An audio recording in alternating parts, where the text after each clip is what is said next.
got so much money.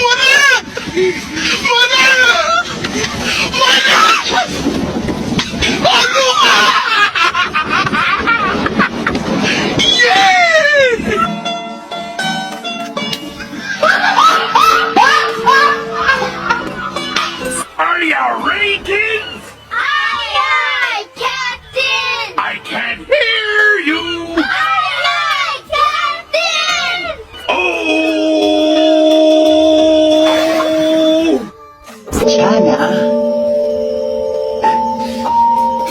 괜찮아요. 괜찮아. Tapi bohong. Kau temukan bahagia meski tak bersamaku. Bercanda, bercanda. Let's go right on the with the flame and robot. I do can be look at all the robots. Let's go eat. A few moments later. Ada matahari bersinar menerangi.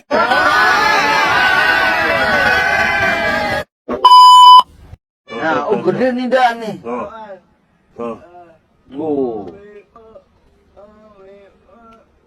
Pelan-pelan, tarik pelan. Capek ah.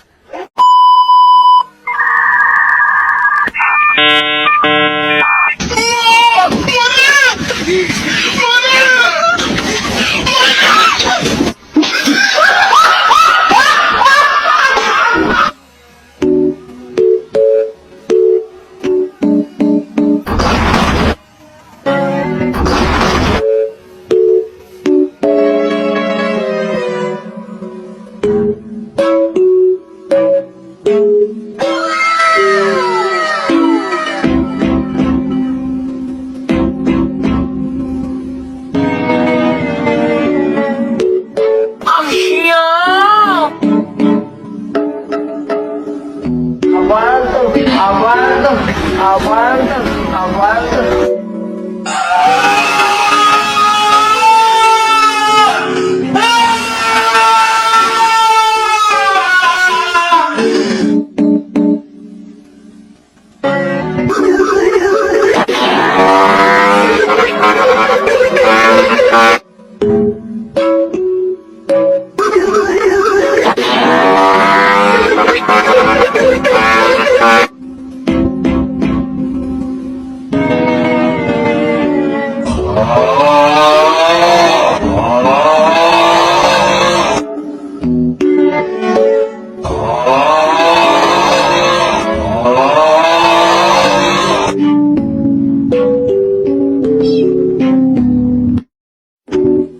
Aku punya ini.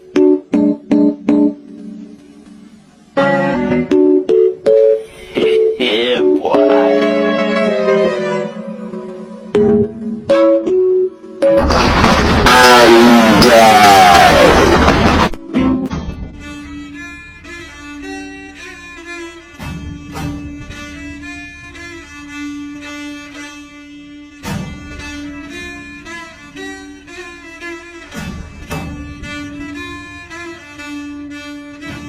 Assalamualaikum warahmatullahi wabarakatuh. Perkenalkan, nama saya Astri Mutia, NIM 2323130116, kelas 1D Prodi Ekonomi Syariah, Fakultas Ekonomi dan Bisnis Islam, jurusan Pengapu, Desi Julita MPD, mata kuliah PKN.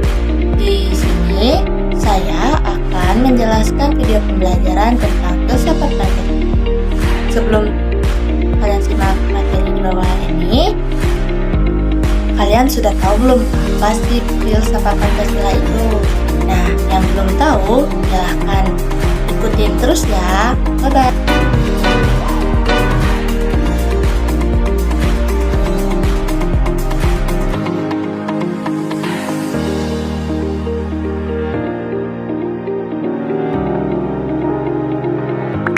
Apa itu filsafat Pancasila? Pancasila dikatakan sebagai sistem filsafat karena Pancasila mengandung pemikiran pendiri negara yang dituangkan dalam suatu sistem yang merupakan cerminan dari nilai-nilai Pancasila yang saling berhubungan dan digunakan sebagai pedoman ataupun pandangan hidup bangsa dalam berbangsa dan bernegara.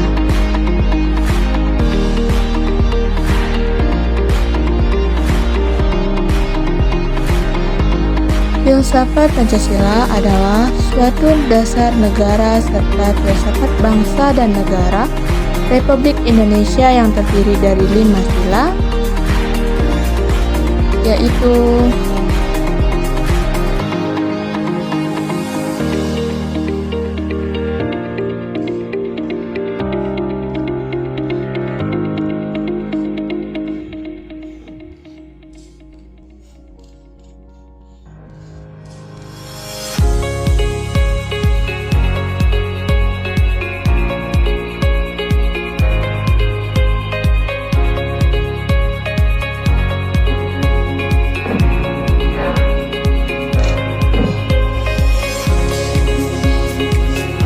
yang pertama, ketuhanan yang Maha Esa. Yang kedua, kemanusiaan yang adil dan beradab. Ketiga, persatuan Indonesia. Yang keempat, kerakyatan yang dipimpin oleh hikmat kebijaksanaan dalam permusyawaratan perwakilan. Yang kelima, keadilan sosial bagi seluruh rakyat Indonesia.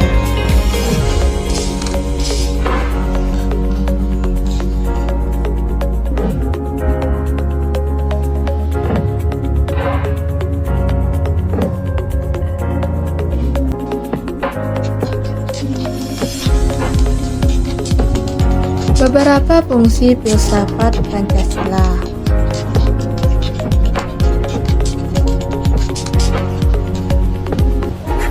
Satu, sebagai dasar negara. Pancasila berfungsi sebagai dasar negara dan menjadi pandangan hidup bangsa Indonesia.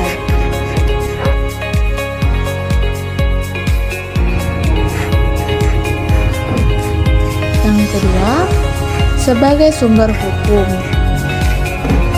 Pancasila dijadikan sebagai sumber hukum tertinggi di Indonesia dan menjadi pedoman dalam pembuatan peraturan perundang-undangan.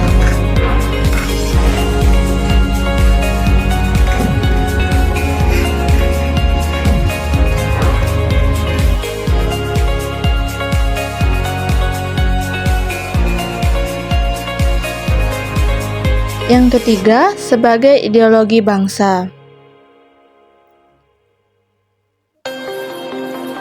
Pancasila berfungsi sebagai ideologi bangsa yang menjadi pedoman dalam kehidupan bermasyarakat, bangsa, dan bernegara.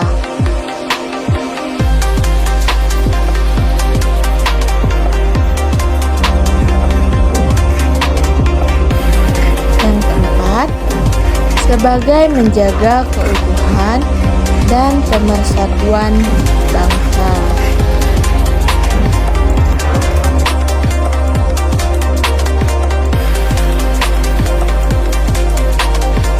Di dalam filsafat Pancasila terdapat sila pertama yang dimana berbunyi ketuhanan yang Maha Esa, yang berarti kita sebagai warga negara Indonesia, walaupun berbeda ras, suku, agama, dan golongan, tetap harus menjunjung tinggi sila pertama.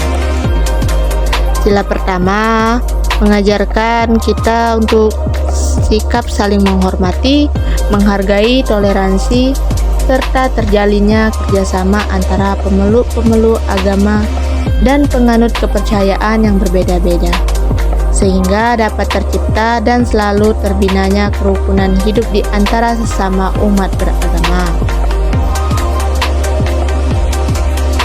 Adapun suatu kesatuan yang saling berkaitan, bahkan saling berkualifikasi antara satu sila dengan sila yang lainnya, sehingga membentuk suatu struktur yang menyeluruh untuk tujuan tertentu. Adapun prinsip-prinsip Pancasila yang perlu dijaga dalam seluruh aktivitas negara, yaitu ada 5 universal, dasar setidaknya terkandung dalam Pancasila, yaitu ketuhanan, kemanusiaan, kebinekaan, demokrasi, dan keadilan sosial.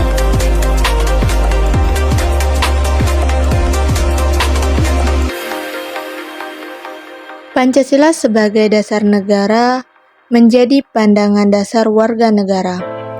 Pancasila juga digunakan sebagai sarana agar jalannya kehidupan bernegara ini tetap sesuai dengan 5 sila yang ada di dalamnya. Dalam alinea keempat, pembukaan Undang-Undang Dasar 1945 jelas ditulis dasar negara kita. Filsafat Pancasila memiliki peran penting dalam mempersatukan masyarakat Indonesia yang beragam suku, agama, budaya, dan bahasa. Prinsip Bhinneka Tunggal Ika mencerminkan semangat, toleransi, dan keragaman yang membantu menjaga harmoni dan persatuan dalam masyarakat. Adapun manfaat mempelajari filsafat Pancasila sebagai mahasiswa, yaitu menjadikan kita berperilaku yang sesuai dengan pandangan hidup bangsa Indonesia ketika menghadapi masalah baik di lingkungan kampus ataupun di lingkungan masyarakat, mampu menyelesaikan sampai dengan akar masalahnya ketika mengambil keputusan itu yang tepat. Adapun nilai-nilai Pancasila, yang pertama nilai dasar adalah nilai-nilai dari Pancasila yang tidak terbantahkan. Kemudian nilai instrumental adalah nilai norma sosial dan hukum yang terkristalisasi dalam peraturan lembaga negara. Dan yang ketiga atau yang terakhir, nilai praksis adalah nilai yang dikerjakan secara langsung oleh warga masyarakat. Adapun contoh filsafat Pancasila di kehidupan sehari-hari, dengan saling menjaga toleransi antar individu dan kelompok, saling menjaga kerukunan umat beragama, taat dan patuh akan peraturan yang telah ditetapkan, serta mengakui persamaan derajat dan bersikap adil tanpa pandang bulu.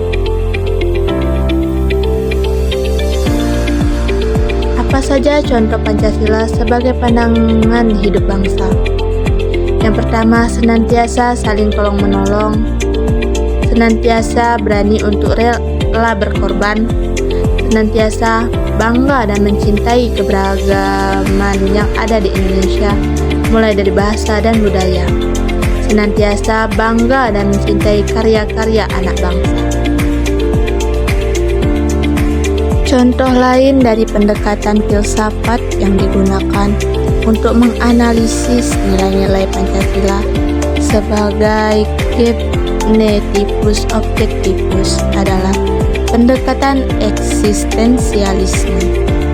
Pendekatan ini berangkat dari pandangan bahwa manusia adalah makhluk yang memiliki kebebasan dan tanggung jawab untuk menentukan nasib dan makna hidupnya sendiri.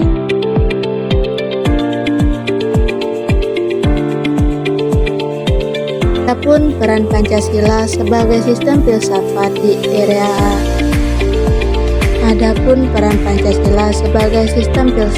di era saat ini dapat disimpulkan bahwa Pancasila sebagai sistem filsafat memiliki peran yang sangat penting dalam membimbing masyarakat untuk dapat mengetahui mana arah yang harus mereka pilih dalam kehidupan bermasyarakat, berbangsa, dan bernegara.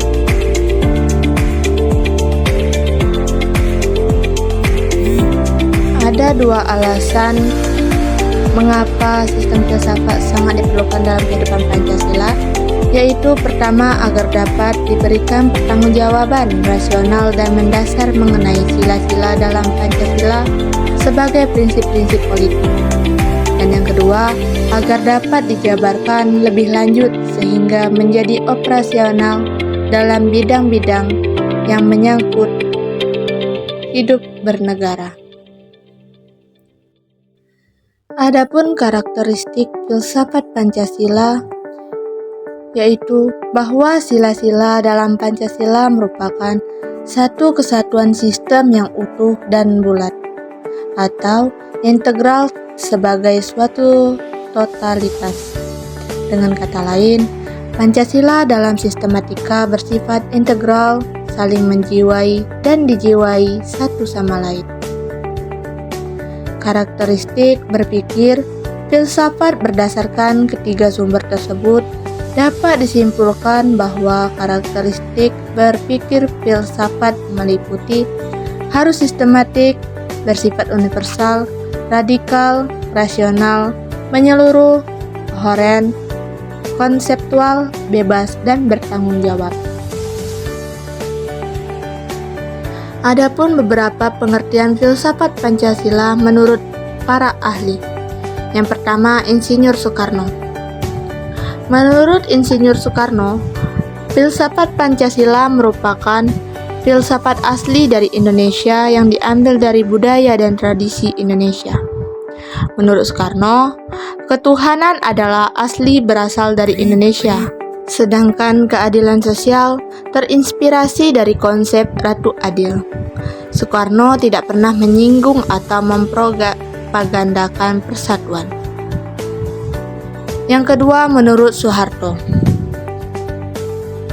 Menurut Soeharto, filsafat Pancasila secara umum adalah hasil berpikir atau pemikiran yang sedalam-dalamnya dari bangsa Indonesia yang dianggap, dipercaya, dan diyakini sebagai sesuatu kenyataan, norma-norma, dan nilai-nilai yang paling benar, paling adil, paling bijaksana, paling baik, dan paling sesuai bagi bangsa Indonesia.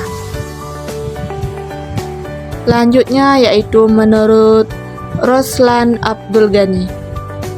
Pancasila itu adalah filsafat dari negara yang terlahir sebagai ideologi kolektif atau cita-cita bersama seluruh rakyat dan bangsa Indonesia. Kalau dibedakan antara filsafat yang religius dan non-religius, maka filsafat Pancasila tergolong filsafat yang religius. Ini berarti bahwa filsafat Pancasila dalam hal kebijaksanaan dan kebenaran mengenal adanya kebenaran mutlak yang berasal dari Tuhan Yang Maha Esa.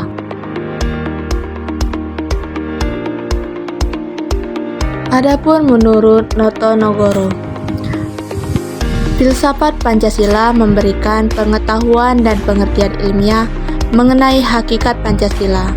Menurutnya, secara ontologi, kajian Pancasila sebagai filsafat dimaksudkan untuk mengetahui hakikat dasar sila-sila yang terkandung di dalam Pancasila.